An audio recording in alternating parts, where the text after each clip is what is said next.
사실 이해운 장관 후보자가 지명이 된 직후에 민주당 내에서도 가뜩이나 반신반의하는 목소리가 많이 나왔습니다. 자, 이해운 후보자의 사퇴를 요구하는 목소리까지 공개적으로 나오고 있는 상황인데요. 이 보좌진 갑질 논란, 사실은 여가부 장관 후보자로 강선우 의원이 지명됐을 때도 상당히 문제가 되고 시끄럽다가 결국엔 낙마하지 않았습니까? 그런 전례가 있음에도 불구하고 아까 우리 정 대변인이 말씀하신 것처럼 몰랐을 리 없는 정도의 수준인 것 같은데 이해운 후보자를 지명한 것, 이거는 검증에 조금 문제가 있는 게 아니냐는 지적도 있어요. 전체적인 인사 검증에 있어서 이런 평판, 소위 네. 이 국민의힘에서 의원직을 유지하실 때 그때 어떠한 성품으로 활동을 했었는가 하는 부분에 대해서 조금 더 면밀하게 조사하는 부분은 필요했었다라고 네. 보여집니다만, 모든 것을 이 평판 조회를 통해서 다 확인하고 네. 그 인사를 진행할 수 없었던 측면도 분명히 있었을 것이다라고 보여지는데, 저는 이 부분에 대해서 조금 이해운 지명자가 조금 더 진솔해야 된다라고 보고 있습니다. 이해운 후보자가 오늘 아침에 본인이 진짜로 그 피해자에게 진심 어린 사과할 의지가 있었다고 한다면 사실 저렇게 언론을 그냥 패스해서 아무 말도 안 하고 들어가는 듯한 저런 모습을 보여주면 안 됐다. 오히려 저런 모습이 본인의 사과하려고 하는 그런 이 의지가 의심받을 수밖에 없는 상황이 될 것이고요. 지금 방송을 통해서 신년 초부터 국민들께서 이해운 후보자의 이 폭언을 들으시면서 상당히 불쾌하시고 네. 또 감정적으로 많이 그 아픔이 또 다시 기억이 되살아나는 사람들도 분명히 있었다고 한다면, 오늘은 그 부분에 대해서 우선적으로 사과하는 모습이 나왔어야 됐다. 그런데 그러지 못했던 것에 대해서 좀 안타깝다 생각 들고요.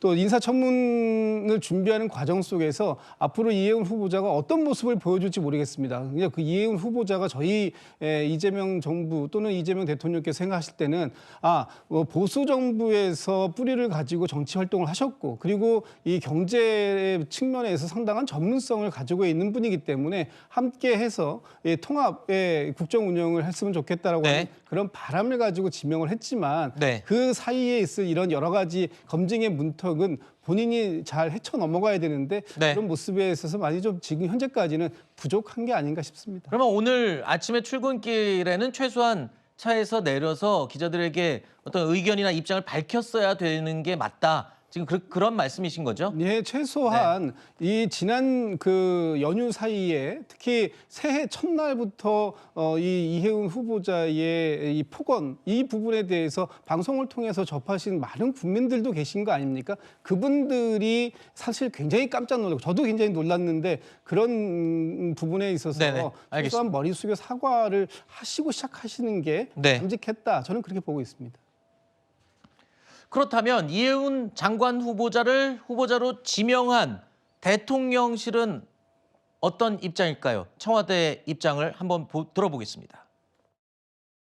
대통령도 이게 도전이라는 사실은 알고 있습니다. 이게 도전이지만 우리가 도전하지 않으면 할 수 없는 문제다라고 인식하고 계시기, 청문회에서 본인의 정책적인 비전과 철학에 대해서 검증될 거라고 저희는 생각하고 있고요. 검증이 돼서 이 도전이 좀 잘 됐으면 하는 생각은 갖고 있습니다. 자, 지금 들어보면요, 변호사님, 예.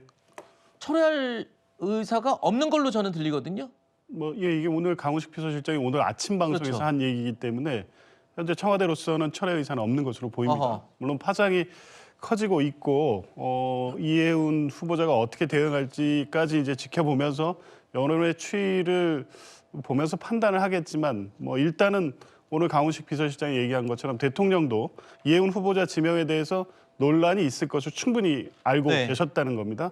물론 그 핵심 내용은 비상계엄과 내란에 대한 밝힌 입장과 관련해서는 본인이 털고 가야 될 문제이고 그로 인한 비판이 있을 거라는 건 알았지만, 개인적으로 지금 보좌진과 관련된 문제까지는 조금 이 검증에 부족함이 있었던 것 같습니다. 아까 말씀을 하셨지만 사실 평판 조회라는 게 자당 내 주변을 대상으로 해서 좀 더 확대시키면서 있었던 여러 가지를 점검하는 거기 때문에 네. 국민의힘 소속이었던 이해운 후보자에 대한 평판 조회는 사실상 좀 여러 가지 제한이 있었던 건 좀 네. 분명해 보입니다. 어찌됐든 제기된 문제가 있기 때문에 네. 인사청문 과정에 이르는 과정에서 실제 네. 어떻게 해명이 되고 국민들이 이걸 어떻게 받아들이는지까지를 네. 보면서 종합적으로 청문회를 통해서 검증을 그 결과를 보겠다는 게 청와대 입장인 것 같습니다. 하나 궁금한 게 방금 그렇게 말씀하셨어요. 야권 진영의 인사기 때문에 충분한 평판 조회를 하기 힘들었을 수가 있을 것 같다 말씀을 해주셨는데 과거에 노무현 전 대통령의 경우에는 이런 경우 유사한 경우에 상대에게 의사를 물어보고 그리고 진행을 하지 않았습니까? 그렇기 때문에 충분한 어떤 정보 교류도 되고 했을 텐데 이번에는 왜 그러지 않았을까요? 근데 기본적인 건 했겠죠. 그러니까 네. 평판 조회라는 게 주변인을 통해서 제 말은 이제 먼저 이제 야권의 야당에게 물어본다든가 의논을 한다든가 이랬다면 이런 논란이 좀 줄어들지 않았을까요? 이런 논란까지는 사전에 예측하지 못한 것 같습니다. 이해운 후보자가 3선의 중진 의원인데다가 네. 지금까지 뭐 어쨌든 당내 검증을 거쳐서 계속 후보자로 출마를 하고 있었기 때문에 네. 이런 논란까지 개인적인 문제가 알겠습니다. 심각할 것까지 예상하지 못한 부분이 있는 것 같습니다. 알겠습니다.